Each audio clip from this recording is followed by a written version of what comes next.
nasa ilalim ng burak. O, bawat pulot meron. At dahil tila unlimited daw talaga ang bariyang minamagnet nila, Gab, Nathan at Jacob, nagdesisyon sila Michael at EJ na pasukin na ang kanal.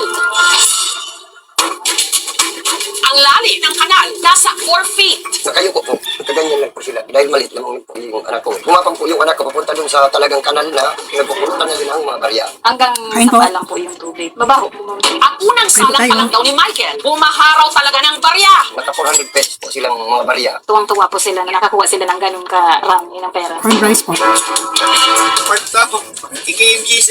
At hindi pa nagpaawat ang dalawa. Kinabukasan, bumalik pa. Yung pangalawang pass, may mga 300 pesos sila.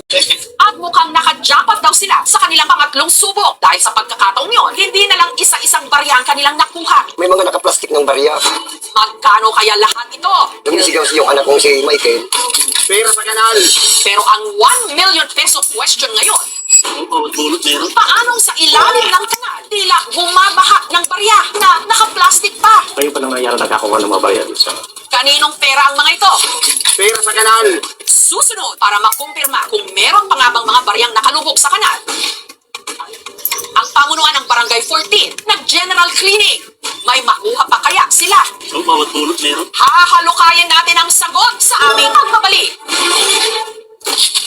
Yung pasok nila, naka 300 pesos sila. Pero sa kanal.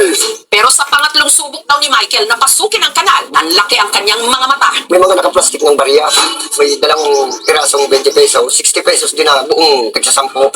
Magkano naman kaya ang kabuuang halaga? 150 pesos. Clarence, hello to Clarence. Ang tanong pa rin, saan kaya nanggaling ang mga barya? Walang idea eh. Aksidente lang yan. Ang pamunuan ng Barangay 14 may hinala. Batay sa akin na paggalaman, may isang residente dito na binibigyan yung dati nakalisti ng pare dito, ng coins, nakaparadang nagpapadyan dito. May nakikita na ang tao ngayon, nagtatapon ng plastic. Daming pera sa barangay 14 na boy. Para malaman kung meron pang barya sa kanal, muli nila itong hinalukay. Una nilang tinanggal ang harang.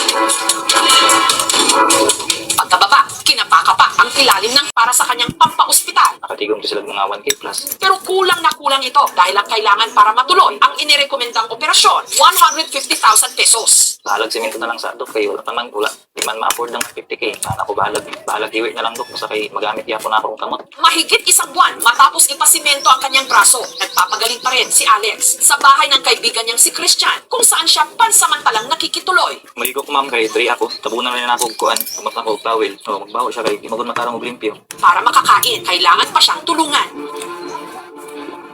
Maglisod ko kaon na wala akong gamit. Kailangan mga usik. Pati sa pagtulog, hindi siya komportable. Butan akong online rescalet para masuportahan akong braso para di magsakit. Pinaulaw na ko diya sa akong gipuy-an ba. Dito na ako murag kog.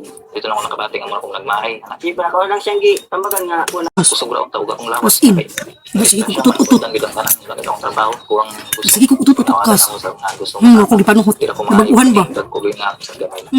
Udis pa man ko na yun namin. Mura ba uhan kayo ba tayong jig nga ni kita nung si mama di kayo makaunan ni. Para sa kanyang gamutan, umaasa siya na sa pagkakapit-bisig ng mga mabubuting puso, Ang person. hindi patapos ang laban. Brato naman good ka, so 38 lang kilo. Nga wala naman po mapili sa rice diri no wala sa una kay pagkauban ako si Dungdung kay di pwede mo palit og rice ng baratuhon. Subscribe na sa Jet. Di ko mag-uban min Dungdung sa una, di ko pwede mo palit og rice ng baratuhon kas, dapat tindot nga rice. Kay mapili man to sa rice, nya ako kay mukhaon na kog NFA no, bisag unsa rabi ako. Samot na ni. Karon makaano ko patuyon ko kay ako raman pero paras mama magluto gyud sig iya ha. Trabahoan kay na microwave no, nga din wala nang. Kita pang ilang bahagi ng RTC Mainit-init, tignan na ko 344 siya helicopter ginaref. na ito Kaya na pwede kayong bumagsak buhahin. sa tubig sa isang palayan sa Purok Arimongmong sa barangay San Miguel, Timban, Nueva Ecija. Ayon sa Giba Police Station, pasado 5 ng hapon kahapon, nakarinig ng tunog ng helicopter at pagsabog ang mga residente. Nakita po yung isang light helicopter na nakadubog po sa sapa. Nung nagkatak po tayo ng rescue operation, may natuwa po tayong isang katawan ng babae na patay na. May narinig akong malakot. Sabi ng polis. Kasi yung namin maraming sa kain. Kaya yun, harap namin. Tapos ang nakikita sa kanya, nakahawakan ko siya. Hindi mo wala yung sipit. Ako yung sipit na ligpit. Hindi nalis. Kung nalis yun, may gusto mo